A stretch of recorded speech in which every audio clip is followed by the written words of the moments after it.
saat malam jatuh, mereka kembali. Pernahkah kamu membayangkan hidup di sebuah desa, di mana bayi yang lahir tak punya wajah, di mana suara lesung terdengar setiap malam, tapi tak ada satupun yang berani mencari asalnya? Sebuah desa yang tidak bisa ditemukan di peta. Waktu di sana berjalan aneh, matahari lambat terbit, dan malam terasa abadi. Aku pernah ke sana, dan apa yang kulihat bukan hanya sisa-sisa ritual kuno, tapi gerbang yang seharusnya tak pernah dibuka. Inilah kisah tentang pengorbanan terakhir tapkan arwah yang belum sempat pulang. Selamat datang di Banaspati, tempat di mana kisah-kisah horor tidak hanya diceritakan, tapi juga dirasakan.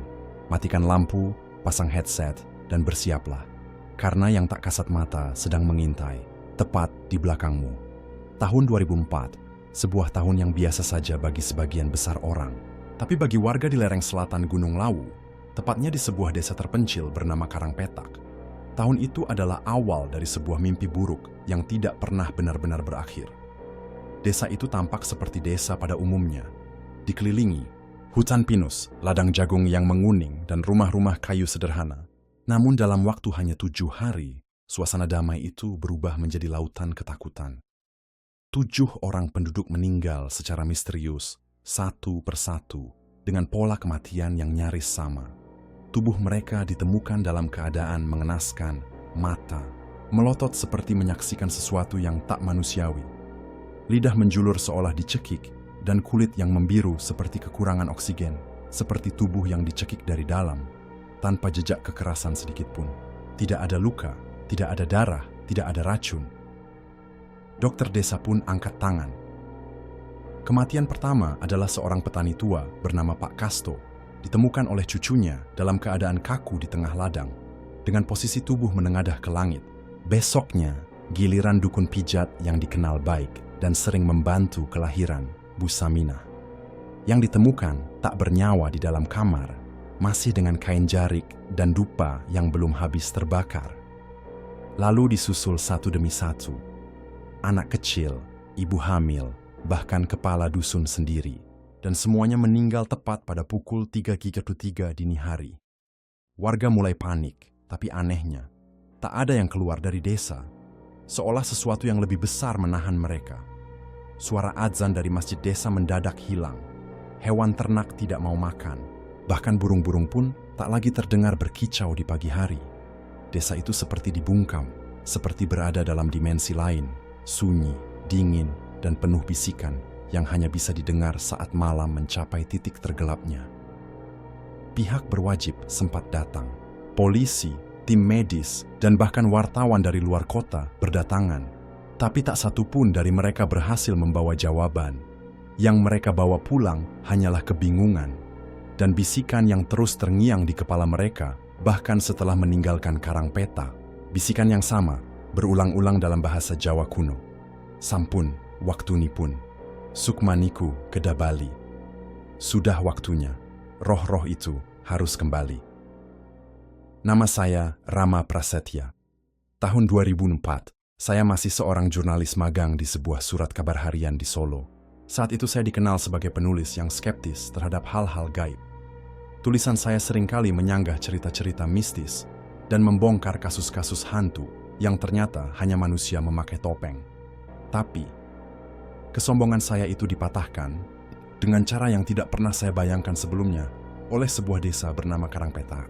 Saya pertama kali mendengar tentang desa itu dari laporan singkat di meja redaksi. 7 warga tewas misterius, tidak ada luka, tidak ada penyebab. Semua korban meninggal pada pukul 3.33 dini hari. Awalnya, saya mengira ini hanya kisah warga yang terlalu percaya tahayul. Mungkin keracunan makanan atau bahkan konspirasi pembunuhan yang ditutupi. Dengan rasa penasaran yang lebih besar daripada rasa takut, saya mengajukan diri untuk menyelidikinya langsung. Perjalanan ke Karangpetak tidak mudah.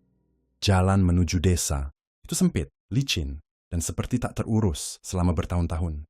Mobil hanya bisa mengantar sampai pos jaga tua yang sudah lapuk. Dari sana, saya harus berjalan kaki sejauh 2 kilometer, melewati hutan pinus yang sepi.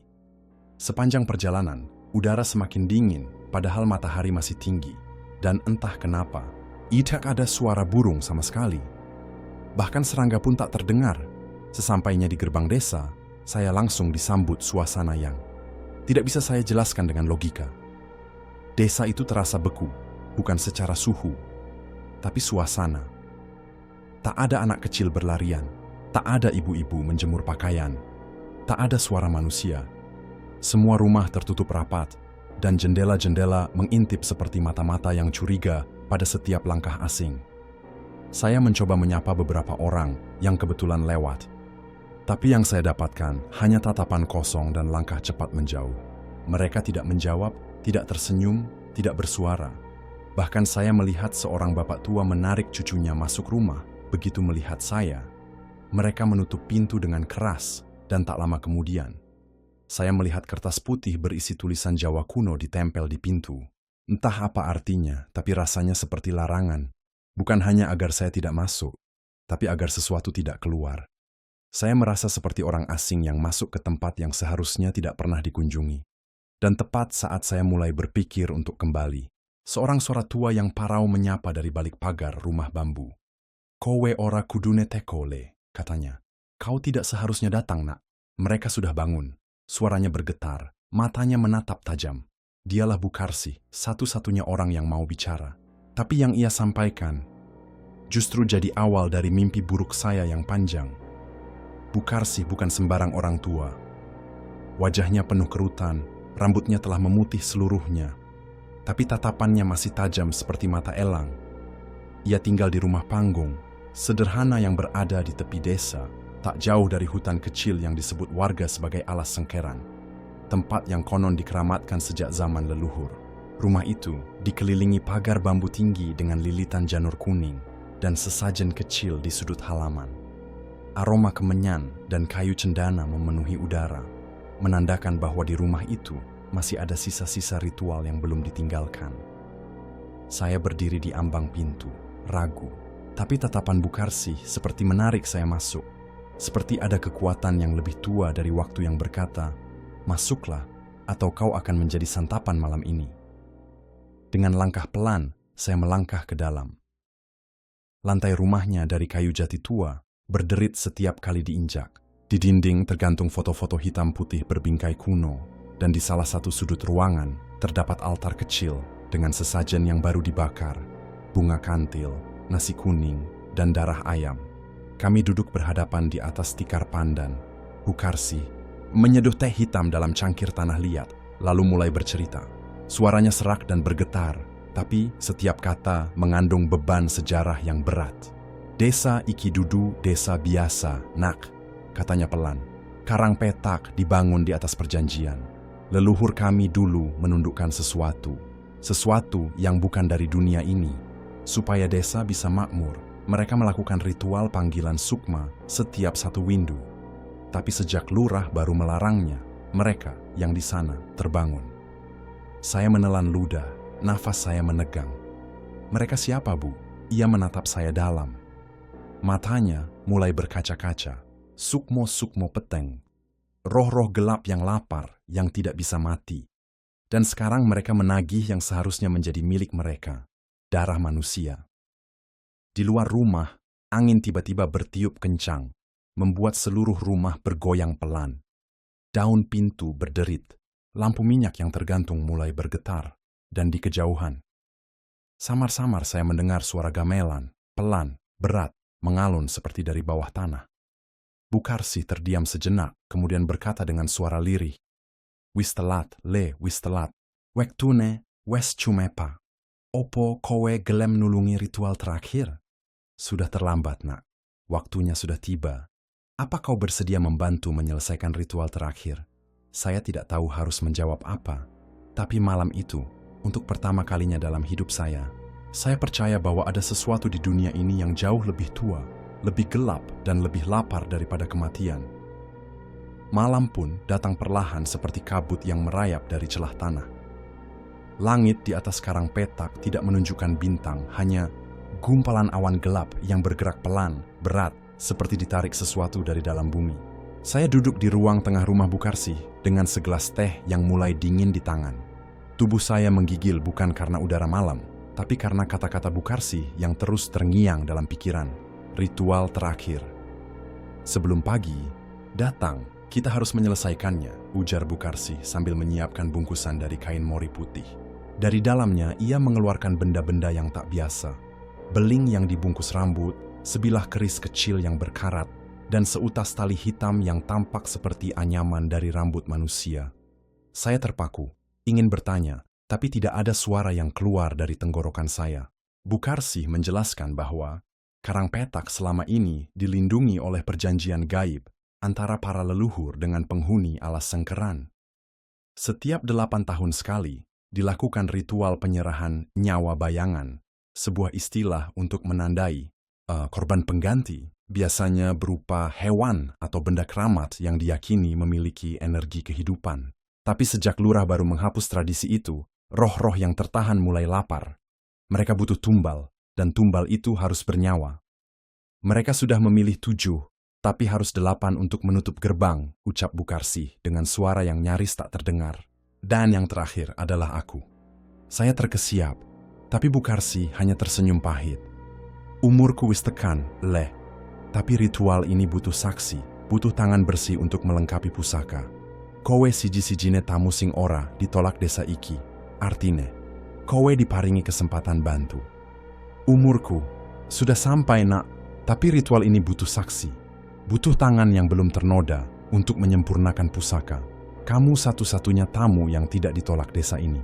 Artinya, kamu diberi kesempatan untuk membantu. Saya diam. Perut saya mual. Otak saya menolak, tapi tubuh saya tetap duduk diam di situ, seperti dikendalikan. Tiba-tiba, suara ketukan terdengar dari pintu belakang. Tok, tok, tok, lambat, berat, tidak seperti manusia. Bukarsih berdiri pelan, menyalakan dupa, lalu menoleh pada saya. Wektune wis cedak, le, yen kowe metu saiki, uripmu bakal dadi tumbal. Tapi, yen kowe bakal werusing, ora sak mestine. Waktunya sudah dekat, nak. Kalau kau keluar sekarang, hidupmu akan jadi tumbal. Tapi kalau tetap di sini, kau akan melihat sesuatu yang seharusnya tak terlihat. Saya menggigit bibir, lutut saya lemas. Tapi, ada dorongan dalam diri saya, entah dari mana asalnya.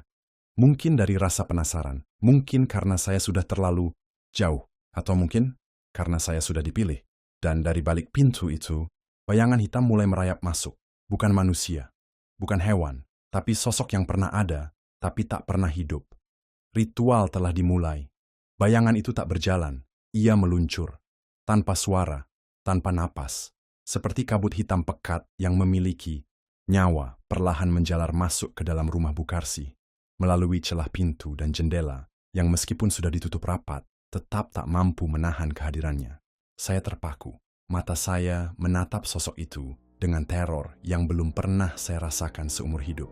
Sosok itu tinggi, tak berbentuk pasti, namun di tengah kabutnya tampak siluet wajah-wajah manusia yang menyeringai. Beberapa menangis, beberapa berteriak meski tanpa suara. Dan semuanya menatap saya. Bukarsih langsung berdiri. Ia menggambar sesuatu di udara dengan keris kecil yang dibawanya tadi, lalu mengucapkan mantra dalam bahasa Jawa kuno. Cepat dan mendesis, seperti seseorang yang tengah berpacu dengan maut. Bau dupa berubah, dari harum menjadi anyir, seolah darah panas baru saja ditumpahkan di sudut ruangan ini. Saya menutup hidung, tapi itu tak menghilangkan rasa mual yang datang tiba-tiba. Suara gemerincing terdengar dari loteng, seperti rantai yang diseret, padahal rumah ini tidak memiliki loteng. Iki dudu lelembut biasa le, kata Bukarsih tanpa menoleh. Iki wujude sukmo jaran gendruwo, makhluk penjaga alas Sengkeran.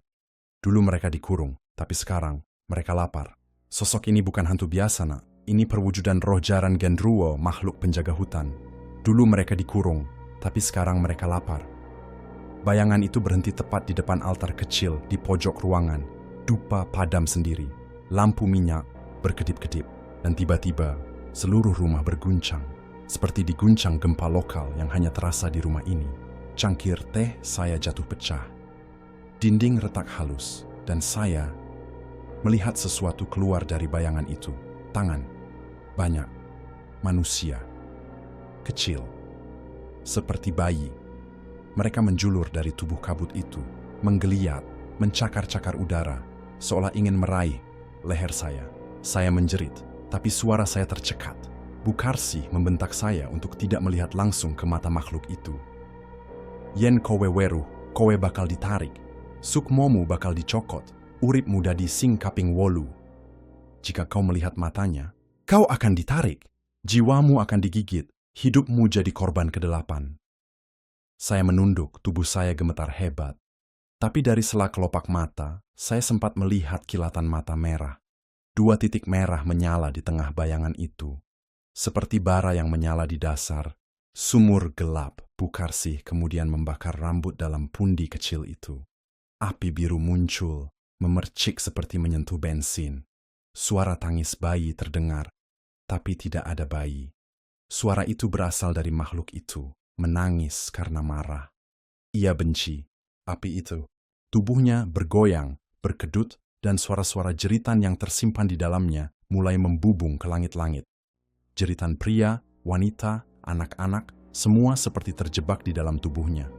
Kita harus ke alas sengkeran sekarang juga, kata Bu Karsih tergesa. Ritual ini nggak bisa ditunda. Yen telat, kabeh bakal melu mati. Jika kita terlambat, semua akan ikut mati.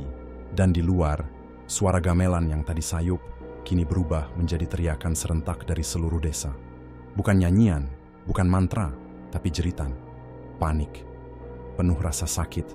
Ritual itu baru saja dibuka, dan Karang Petak sedang dalam perjalanan menuju malam tergelapnya. Kami keluar dari rumah dengan langkah cepat, namun penuh kehati-hatian. Langit di atas Karang Petak kini memerah seperti luka terbuka, sementara kabut tipis berwarna abu menggantung rendah di antara pepohonan. Jalan-jalan desa tak lagi sepi, tapi bukan manusia yang berjalan di sana. Bayangan-bayangan tak bernama mulai merayap dari balik pepohonan, dari balik dinding rumah yang mulai retak-retak, dari dalam sumur tua yang sudah lama ditutup. Saya melihat seorang pria tua yang berdiri di ujung jalan. Tubuhnya gemetar hebat, matanya terbalik putih, mulutnya membuka dan mengucap kalimat yang bukan dari lidah manusia. Lalu, ia ambruk dan tubuhnya menghitam, seperti dibakar dari dalam.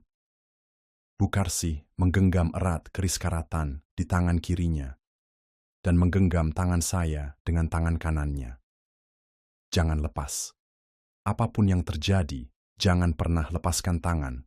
Ini, kau satu-satunya yang belum tercatat dalam daftar mereka, katanya tegas. Kami berjalan cepat melewati jalan setapak menuju alas sengkeran, hutan kecil yang selama ini dipercaya sebagai tempat pemujaan leluhur. Saya sempat menoleh ke belakang, dan yang saya lihat membuat darah saya membeku. Seluruh desa Karang Petak terbakar tanpa api. Rumah-rumah menghitam, langit memekik, dan dari kejauhan terdengar suara tangis anak kecil bersahut-sahutan. Padahal anak-anak desa tadi siang bahkan tidak menampakkan batang hidung mereka. Ketika kami sampai di bibir hutan, hawa panas berganti dengan dingin yang menusuk tulang. Pohon-pohon besar tumbuh rapat dengan akar yang menjalar seperti ular hidup. Tanah yang kami injak terasa empuk, basah, dan hangat, seperti menginjak daging mentah. Di tengah hutan, terdapat sebuah batu besar berbentuk menyerupai kepala manusia, dan di sekitarnya berdiri 8 tonggak kayu yang dibalut kain mori. Sebagian telah roboh, sebagian lainnya bersimbah darah kering. Bu Karsih mulai menyiapkan ritual. Ia menyalakan dupa yang berbeda, beraroma menyengat dan menyakitkan hidung. Ia menyusun sesaji dari bunga kantil, kelapa ijo, dan kertas berisi tulisan aksara Jawa kuno. Ini bukan ritual pemanggilan, katanya. Ini ritual penutup. Kita akan mengunci pintu yang telah mereka buka, dan mengorbankan kunci itu sendiri. Saya menatapnya, mulai mengerti maksudnya. Kunci itu adalah dirinya sendiri. Namun sebelum saya sempat berkata apa-apa, tanah di sekitar kami bergetar, dan dari balik pepohonan, sosok-sosok tinggi muncul satu persatu. Tubuh mereka tertutup kabut, wajah mereka kosong. Tapi semua membawa satu hal yang sama, topeng kayu dengan ukiran senyum menyeramkan. Bu Karsih berlutut dan mulai membaca mantra. Tulung jaga aku le, opo wae sing metu, Ojo nganti nyedak, garis mori, iki. Nek tekan, kowe ambil keris ikilan. Rampungno. Tolong jaga aku, nak. Apapun yang muncul, jangan biarkan mendekat ke garis kain ini. Kalau sampai mendekat, ambil keris ini dan selesaikan. Saya mematung, tak pernah merasa seketakutan ini. Tapi di dada saya ada api kecil yang mulai menyala. Tekad untuk menyelesaikan semuanya. Karena malam itu saya sadar, Karangpetak sedang mencari bantuan. Karangpetak sedang mencari penebus dosa masa lalu. Dan ritual ini adalah satu-satunya jalan keluar dari kutukan yang telah terkubur terlalu lama. Angin di tengah alas sengkeran tiba-tiba berhenti. Tidak ada suara, jangkrik. Tidak ada dedaunan yang bergesekan. Yang tersisa hanyalah keheningan mutlak, seperti dunia berhenti bernapas. Bukarsi duduk bersila di tengah lingkaran mori sambil terus melafalkan mantra. Matanya terpejam, keringat dingin menetes dari dahinya, meski udara di sekitar menusuk seperti es.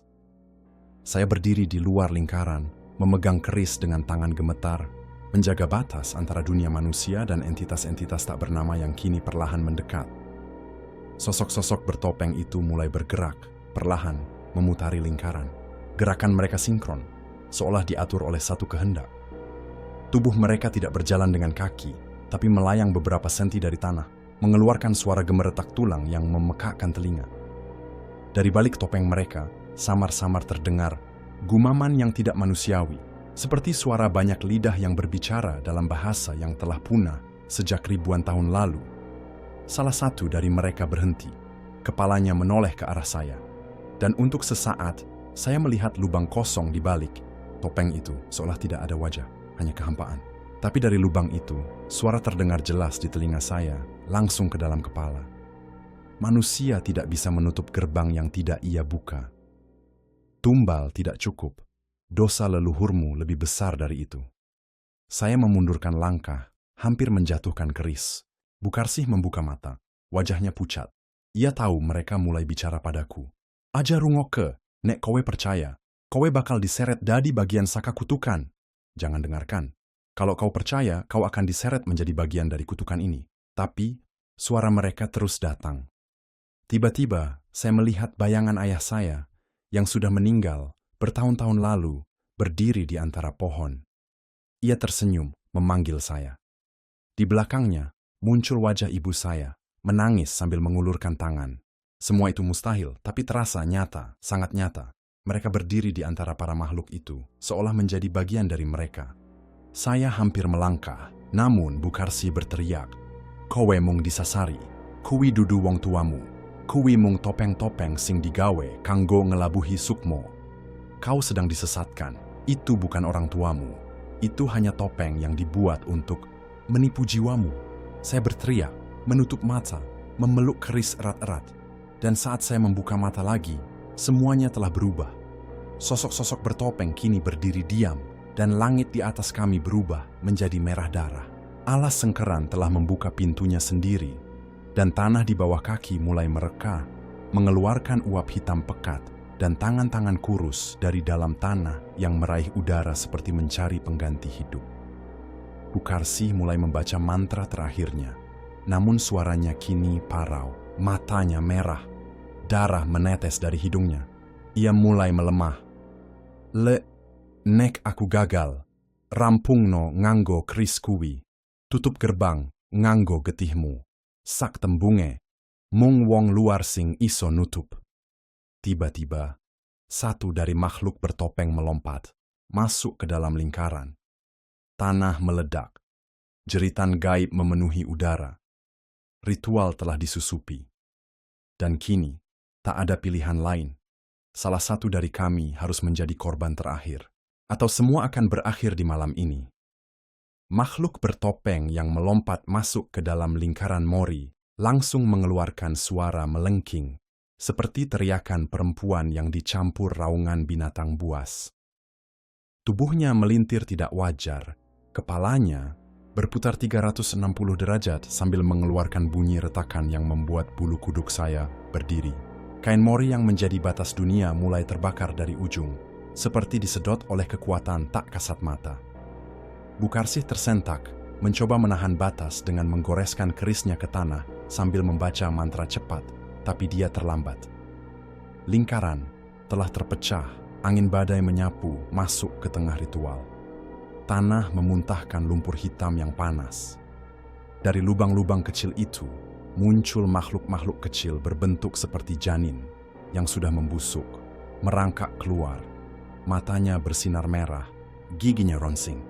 Mereka memanjat tubuh Bukarsih, mencakar wajah dan lehernya, membuat wanita tua itu jatuh tersungkur. Saya menjerit, ingin menolongnya, tapi satu dari makhluk bertopeng menghadang saya. Tangannya panjang, jari-jarinya seperti akar pohon kering, menembus udara dan hampir menyentuh wajah saya. Dalam kepanikan, saya mencabut keris dari tanah dan menebasnya, tapi keris itu tidak menyentuh apapun. Tubuh makhluk itu seolah hanya bayangan. Namun, dari balik bayangan itu, muncul wajah lain. Wajah saya sendiri, tapi dengan mata hitam dan mulut penuh lintah. Wajah itu berbicara tanpa suara, namun saya paham kau adalah penerus dosa. Darahmu yang membuka, darahmu pula yang harus menutup. Saya berlari ke arah Bukarsih. Ia masih bernapas, tapi lemah.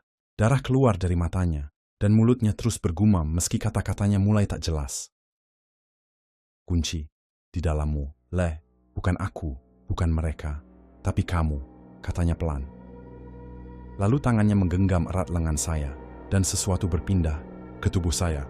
Rasanya seperti arus listrik panas yang menembus tulang. Tiba-tiba, saya bisa melihat semuanya, bukan dengan mata, tapi dengan pikiran. Saya melihat masa lalu, desa Karangpetak ratusan tahun lalu. Leluhur saya duduk di tempat yang sama, memimpin sebuah ritual terlarang. Mereka mengorbankan bayi-bayi dari desa tetangga untuk mendapatkan Ampmin Butem penjaga hutan. Jiwa-jiwa bayi itu tidak pernah dikuburkan. Mereka dikunci dalam dunia lain, menjadi bagian dari kekuatan jahat yang kini ingin kembali. Saya muntah, nafas saya tercekat. Tapi saya juga mulai mengerti, makhluk-makhluk ini tidak bisa dibunuh, hanya bisa dikembalikan ke tempat asalnya. Dan untuk itu, diperlukan satu jiwa yang memiliki darah asli pembuka gerbang. Darah saya sendiri. Di sekeliling saya, topeng-topeng mulai jatuh dari wajah makhluk-makhluk itu. Di baliknya, bukan wajah iblis, tapi wajah-wajah manusia yang saya kenal. Wajah warga desa, guru SD saya, teman masa kecil. Mereka semua telah menjadi bagian dari kutukan ini. Dan mereka semua menatap saya dengan penuh harap. Bukarsih menyodorkan keris dengan tangan terakhirnya. Rampungno, Le, sadurunge esuk teka, nek ora, cah cilik loro neng omahmu bakal dadi korban sakteruse. Selesaikan, nak, sebelum pagi tiba. Kalau tidak, 2 anak kecil di rumahmu akan jadi korban selanjutnya. Dunia di sekeliling saya mulai gelap. Hanya menyisakan lingkaran mori dan batu besar di tengah. Saya tahu apa yang harus saya lakukan. Meski tubuh saya bergetar hebat karena takut, tapi saya harus memilih hidup dengan dosa leluhur atau mati sebagai penebus untuk menghentikan semuanya. Saya berdiri dengan tubuh gemetar di tengah lingkaran yang nyaris runtuh sepenuhnya. Suara-suara gaib bersaut-sautan, memekakkan telinga seperti lonceng kematian yang berdentang terus-menerus. Dan di kejacion terdengar suara tangisan 2 anak kecil. Saya langsung teringat 2 adik sepupu saya yang tinggal di rumah. Suara mereka menggema, meski jelas mereka tak berada di sini. Itu adalah panggilan dari dimensi lain yang siap menelan mereka jika saya gagal malam ini. Bukarsih kini tergeletak, tubuhnya menggeliat seperti dililit oleh sesuatu yang tak kasat mata. Matanya menatap saya, penuh kepasrahan. Saya tahu, detik ini, ia telah menyerahkan seluruh harapannya kepada saya. Di tangan saya kini tergenggam keris pusaka tua yang terasa panas. Tapi anehnya, semakin saya genggam, semakin menyatu dengan kulit saya. Seolah keris ini bukan lagi senjata, tapi bagian dari diri saya sendiri. Langkah demi langkah saya arahkan menuju batu kepala manusia di tengah ritual. Batu itu kini berdenyut pelan seperti jantung. Permukaannya menghitam, mengeluarkan darah dari retakan-retakannya. Di sekeliling saya, roh-roh yang terperangkap mulai berteriak. Bayangan manusia tanpa mata dan mulut melayang menjeritkan penderitaan mereka. Ada yang menggeliat di tanah. ada yang merayap di dinding udara. Semua menginginkan satu hal, penebusan. Saya berlutut di depan batu itu. Tangan saya terangkat dengan keris mengarah ke dada. Tapi saat ujungnya menyentuh kulit saya, tubuh saya seperti ditarik mundur oleh bayangan lain. Suara terdengar dari segala arah. Jika kau mati, siapa yang akan menceritakan semua ini? Siapa yang akan mengingat dosa mereka? Tangan saya gemetar. Saya menatap keris yang kini berdenyut seperti hidup. Wajah-wajah itu terus menatap saya. Wajah yang dulu saya kenal, berubah menjadi roh penasaran yang tak tenang. Di kejauhan, topeng-topeng, para makhluk mulai pecah satu persatu, mengeluarkan jeritan mengerikan yang seperti merobek langit malam. Bukarsih berseru terakhir kalinya, suaranya nyaris hilang. Darahmu bukan untuk membunuh dirimu, tapi untuk mengunci mereka. Keris itu, goreskan ke batu, bukan ke dadamu. Saya tersentak. Sekali lagi, saya salah paham. Saya bukan harus mati, saya harus menyegel. Dengan sisa tenaga, saya angkat keris dan menggores batu besar itu. Goresan, simpulkan teriakan ribuan arwah. Goresan kedua membuat bumi berguncang hebat. Goresan ketiga, cahaya menyilaukan menyambar dari langit ke batu, dan segalanya pecah dalam letupan hitam yang menelan segalanya. Pohon-pohon, roh, kabut, bahkan suara tangis anak-anak itu, semua lenyap dalam kehampaan. Saya terhempas jauh, punggung menghantam. Ami sekar pohon, dunia perlahan hening. Dan untuk pertama kalinya malam itu, saya melihat bintang-bintang kembali muncul di langit karang petak. Tapi ketika saya menoleh ke batu, Bukarsih sudah tidak ada. Yang tersisa hanya kain mori yang terbakar, separuh dan satu kata yang terukir di tanah, tumbalmu cukup. Tapi sejarahmu belum selesai. Saya duduk terdiam, punggung bersandar pada akar pohon, beringin yang menghitam. Nafas saya berat, seperti baru saja ditarik dari dasar laut yang gelap. Alam sekitar sunyi, terlalu sunyi. Tidak ada lagi suara angin, binatang malam, atau ranting yang patah. Hanya napas saya yang terdengar dan suara jantung saya yang masih berdegup kacau. Langit di atas sudah tidak lagi merah darah, namun belum sepenuhnya kembali biru. Masih ada sisa-sisa asap tipis yang bergelayut di udara, seperti roh yang belum rela pergi. Saya menatap lingkaran ritual yang kini porak-poranda. Batu besar tempat, saya menggoreskan keris telah terbelah dua, mengeluarkan cairan hitam kental seperti aspal yang meleleh.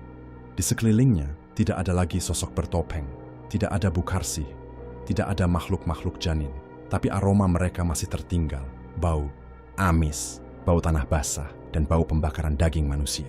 Bau yang akan saya kenang sampai akhir hidup. Saya berjalan tertatih keluar dari alas sengkeran, melewati jalur kecil yang dipenuhi akar-akar tua. Namun anehnya, pohon-pohon itu seperti bergeser sendiri, membuka jalan bagi saya, seolah mereka tahu saya telah melakukan sesuatu yang penting. Atau mereka tahu saya kini bukan manusia biasa lagi. Saya adalah penjaga baru dari rahasia lama. Begitu keluar dari batas hutan, saya menemukan jalan setapak menuju pemukiman desa. Tapi desa itu berubah. Rumah-rumah tua yang sebelumnya lapuk kini berdiri kokoh, bersih. Jalan tanah berubah menjadi batu kali yang tertata rapi. Tidak ada warga yang terlihat, tapi di udara terasa getaran tenang. Saya menyadari sesuatu. Ritual itu tidak hanya menutup gerbang. Ia mengubah garis waktu. Tiba di rumah, saya mendapati dua anak kecil tertidur pulas di ruang depan. Mereka tidak terlihat terganggu oleh apapun. Saya memeriksa seluruh rumah, mencari jejak keluarga saya, tapi foto-foto di dinding berubah. Wajah saya tetap ada, tapi ada latar belakang yang berbeda, orang-orang yang saya tak kenal. Nama-nama di dokumen berubah, seakan dunia ini bukan dunia yang saya tinggalkan sebelum ritual. Saya membuka kamar saya. Di dalamnya ada meja kayu, tua, dan di atasnya tergeletak keris yang sama, bersih tanpa noda darah. Tapi ketika saya menyentuhnya, keris itu hangat dan bergetar. Tiba-tiba, saya mendengar suara langkah dari balik dinding. Langkah yang saya kenal betul. Langkah ayah saya. Tapi ayah saya sudah meninggal 7 tahun lalu. Saya membalikkan badan, imei bentak hayat. Di severdera di embang pintu, dengan wajah tenang, mengenakan pakaian seperti dulu. Tapi mata beliau, kosong, hitam legam. Kowe wes bali, tapi ora kabeh wong iso muli kanthi utuh.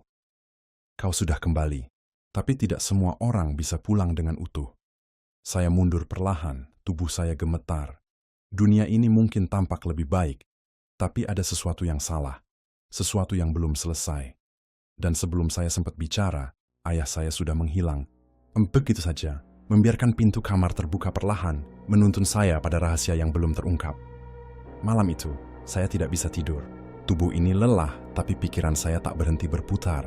Setiap kali saya memejamkan mata, wajah-wajah dari ritual itu muncul kembali, menjerit dalam kesunyian, menatap saya dengan pandangan meminta keadilan. Saya duduk di sudut kamar, memandangi keris yang kini diletakkan di dalam kotak kaca kecil. Meski tertutup rapat, saya bisa merasakan energinya masih berdenyut, seperti jantung kedua yang hidup di luar tubuh saya. Jam menunjukkan pukul 2.33 dini hari ketika suara-suara aneh mulai terdengar dari luar rumah. Bukan suara angin atau binatang, malam. Tapi suara langkah kaki yang berat, diseret. Lalu disusul dengan suara berbisik dalam bahasa yang tidak saya kenal. Tapi entah kenapa, saya bisa memahaminya. Darahmu belum dibayar penuh. Kami belum tidur. Gerbang tidak pernah benar-benar tertutup. Saya memberanikan diri mengintip dari balik tirai jendela.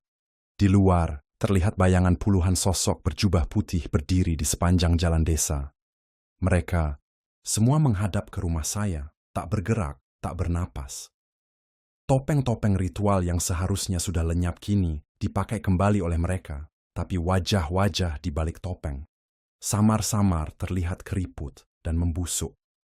Saya segera menutup jendela dan mundur. Tapi lantai tempat saya berdiri mendadak retak. Seperti ada sesuatu yang menggali dari bawah. Dari sela retakan itu muncul asap hitam pekat yang melingkar ke atas, membentuk wajah besar Bukarsi. Namun kali ini wajahnya penuh luka dan darah menetes dari matanya. Aku gagal, Le, dan kau akan menanggung akibatnya. Tiba-tiba seluruh rumah lampu berguncang, lampu padam serentak, hanya cahaya bulan yang menembus celah-celah dinding. Di tengah kegelapan, terdengar tangisan anak-anak, tangisan yang sangat saya kenal. Saya berlari menuju kamar sepupu saya.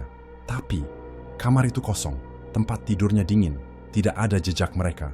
Hanya selembar kain mori yang tergantung di dinding, dan di tengahnya, tertulis nama saya dengan darah. Saya terpaku, keringat mengalir, deras. Lalu terdengar ketukan di pintu depan, 1 kali, 2 kali, 3 kali. Setiap ketukan menggetarkan dinding seperti palu dewa. Saya tak ingin membukanya, tapi kaki saya bergerak sendiri. Tangan saya menggapai kenop pintu, dan saat pintu itu terbuka perlahan, yang berdiri di depan adalah anak kecil tanpa wajah, memegang tangan seorang wanita, ibu saya. Tapi saya tahu, ibu saya telah meninggal dalam kecelakaan saat saya masih SMP. Ia tersenyum, namun senyumnya terlalu lebar, sampai ke telinga. Lalu ia berkata lirih, "Kamu pulang ke rumah yang salah, Nak." Saya mundur perlahan. Napas terengah, keringat dingin membasahi seluruh tubuh. Sosok ibu saya masih berdiri di ambang pintu, memegang tangan anak kecil tanpa wajah itu. Matanya yang dulu hangat kini tampak kosong dan hitam pekat seperti sumur tua. Tangannya menggenggam erat, tapi bukan seperti ibu yang melindungi, melainkan seperti sesuatu yang menyeret saya menuju lubang tanpa dasar. Anak kecil di sampingnya mulai bergerak, menggelengkan kepala secara cepat sekali, hingga akhirnya terdengar suara leher patah, dan tubuh mungil itu tumbang seperti boneka rusak. Saya menjerit, mundur hingga membentur dinding.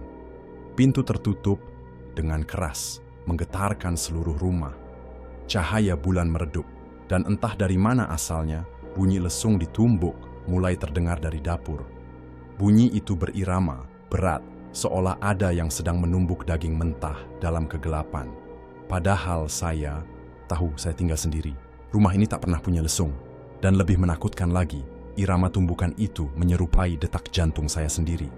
Saya melangkah pelan menuju dapur. Setiap langkah seperti melewati lorong waktu. Udara menjadi lebih dingin. Aroma kemenyan dan daging busuk bercampur, menusuk hidung. Saat tiba di ambang dapur, saya melihatnya.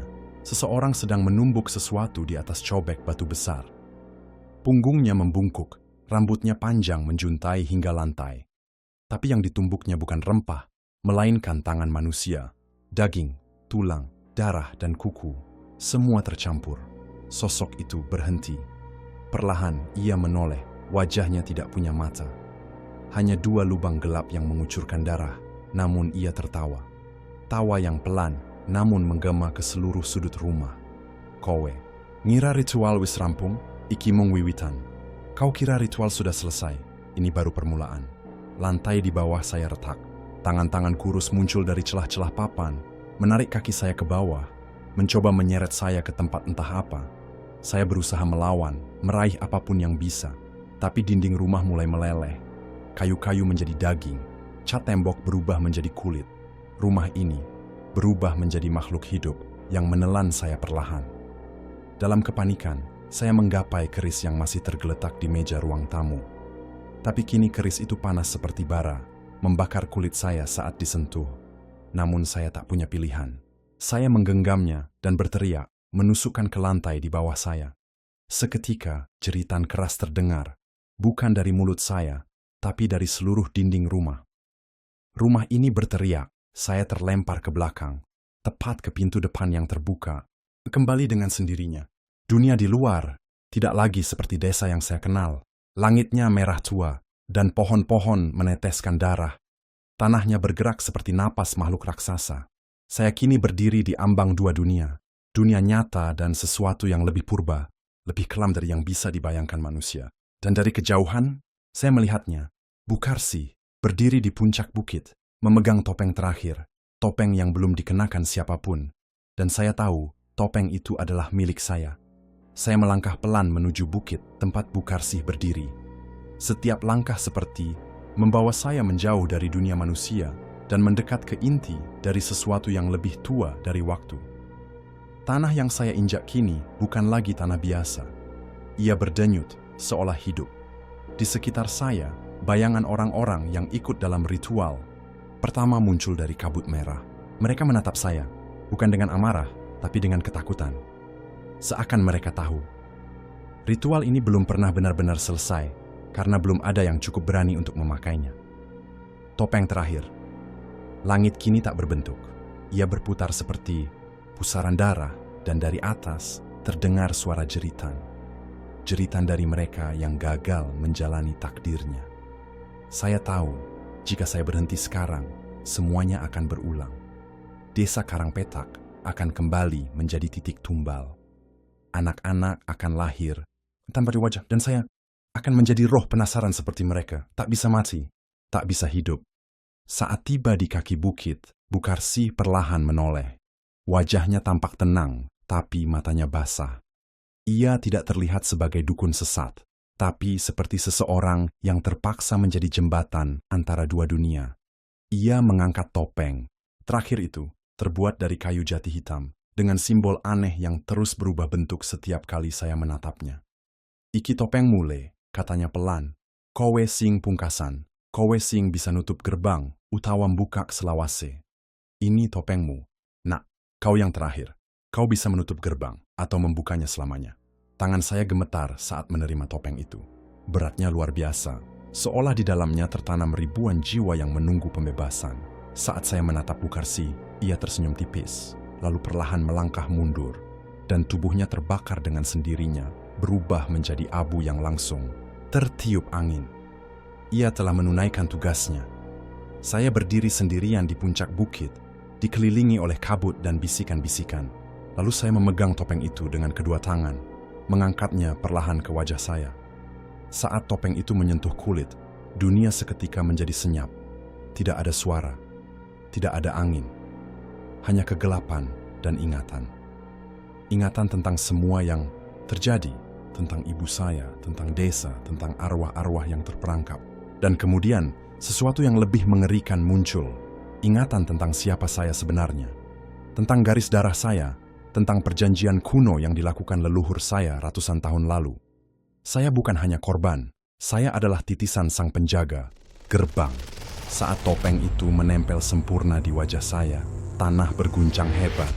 Cahaya menyembur dari dasar bukit, membelah langit seperti pedang petir.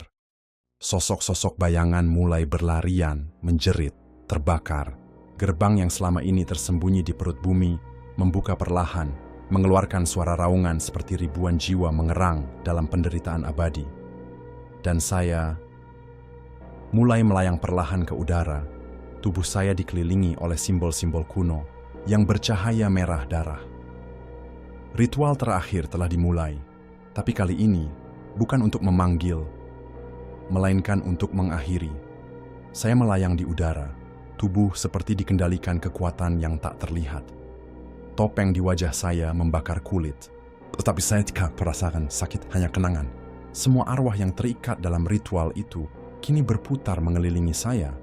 Wajah mereka berubah-ubah, anak-anak, orang tua, dukun-dukun lama, dan wajah saya sendiri dalam berbagai versi masa lalu.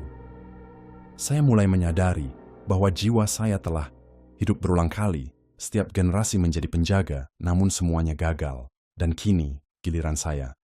Di bawah saya, tanah retak lebar, memperlihatkan gerbang purba yang selama ini tersembunyi. Dari dalamnya muncul sosok-sosok menjijikkan, makhluk hitam berlendir, bertanduk, dan bertangan banyak. Mereka menjerit, merangkak, berebut keluar dari lubang, mencoba menembus batas dunia manusia. Aroma busuk seperti daging hangus dan belerang memenuhi udara. Langit memerah seperti neraka terbuka. Namun dari sisi lain, sosok-sosok bercahaya juga mulai bermunculan. Jiwa-jiwa yang selama ini terperangkap. Mereka adalah korban-korban ritual yang tidak pernah kembali. Dan mereka melihat ke arah saya, menunggu. Saya harus memilih. Jika saya membuka gerbang sepenuhnya, saya akan memperoleh kekuatan tak terbatas, sebuah kehidupan kekal sebagai penguasa dunia antara. Tapi jika saya menutupnya, saya akan lenyap bersama semua arwah di dalamnya. Tak ada kebangkitan, tak ada reinkarnasi, benar-benar berakhir. Saya menggenggam keris di tangan kiri dan di tangan kanan. Topeng mulai menyatu dengan wajah saya. Suara-suara itu memanggil, "Bukak le kowe iso dadi dewa, tutup, jeroning peteng, kabeh entek." Saya teriak sekuat-kuatnya dan menghujamkan keris ke tanah tepat di garis gerbang. Ledakan cahaya meledak dari bawah tanah, menelan semuanya. Gerbang bergetar, lalu mulai menutup perlahan, disertai jeritan panjang dari makhluk-makhluk yang tertinggal. Saya bisa merasakan tubuh saya terurai menjadi partikel cahaya. Jiwa saya ditarik, dikupas, dibebaskan. Sebelum kesadaran terakhir saya menghilang, saya melihatnya. Desa Karangpetak yang dulu sepi dan terkutuk, kini bersinar perlahan, kabut menghilang. Bayi menangis untuk pertama kalinya dalam puluhan tahun. Dan untuk sesaat saya merasa damai, lalu semuanya gelap, hening, kosong. Dan saya tahu, saya tidak akan pernah kembali. Sudah 3 bulan berlalu sejak malam itu. Desa Karangpetak perlahan kembali bernyawa. Orang-orang mulai berdatangan dari luar, tertarik oleh kisah aneh yang menyebar dari mulut ke mulut. Tentang desa yang dulu terkunci, waktu kini berubah menjadi tempat subur dan damai. Tidak ada lagi kematian mendadak, tidak ada lagi suara lesung di malam hari. Anak-anak lahir normal, udara terasa lebih ringan. Tapi, mereka yang pernah tinggal lama di sini tahu bekas luka itu tidak pernah benar-benar hilang. Di tengah hutan kecil, tepat di bekas bukit ritual, kini tumbuh satu pohon jati hitam, tinggi, kokoh, dan tak bisa ditebang. Di bawahnya ada batu besar yang tak bisa dipindahkan. Jika duduk terlalu lama di sana, kadang terdengar bisikan. Suara anak kecil, hai atau perempuan tua yang berkata pelan, "Wis rampung, le, turusing nyenyak." Sudah selesai, nak, tidurlah dengan tenang. Tidak ada yang tahu dari mana suara itu berasal. Tapi mereka percaya ada seseorang yang pernah mengorbankan segalanya agar desa ini bisa kembali hidup. Tak ada upacara, tak ada tugu, hanya pohon dan tanah yang diam. Suatu malam, seorang petani muda yang baru pindah ke desa itu bermimpi. Dalam mimpinya, ia melihat seorang pria tanpa wajah, memakai topeng kayu, berdiri di tengah kabut, memandang ke arahnya tanpa berkata sepatah kata pun. Dan saat pria itu mengangkat tangan, petani itu melihat simbol merah menyala di telapak tangannya, simbol yang sama dengan yang terukir di batang pohon jati hitam itu. Petani itu bangun dengan tubuh basah oleh keringat. Dan keesokan harinya, ia memutuskan pindah. Tak pernah kembali. Karangpetak memang telah bebas dari kutukan. Tapi penjaga gerbang itu tak pernah benar-benar pergi. Ia hanya menunggu. Apa yang terlihat mati belum tentu benar-benar berakhir. Apa yang tampak tenang belum tentu tidak menyimpan kegilaan. Karena di tanah Jawa, setiap bisik angin bisa jadi doa, atau kutukan yang belum sempat ditutup sempurna. Dan kita hanya tamu yang sebentar singgah di dunia yang lebih tua dari agama, lebih kelam dari malam, dan lebih jujur dari cahaya. Saya Bang MX dan ini adalah Banaspati. Karena tidak semua cerita perlu dibuktikan, cukup didengar sebelum semuanya terlambat.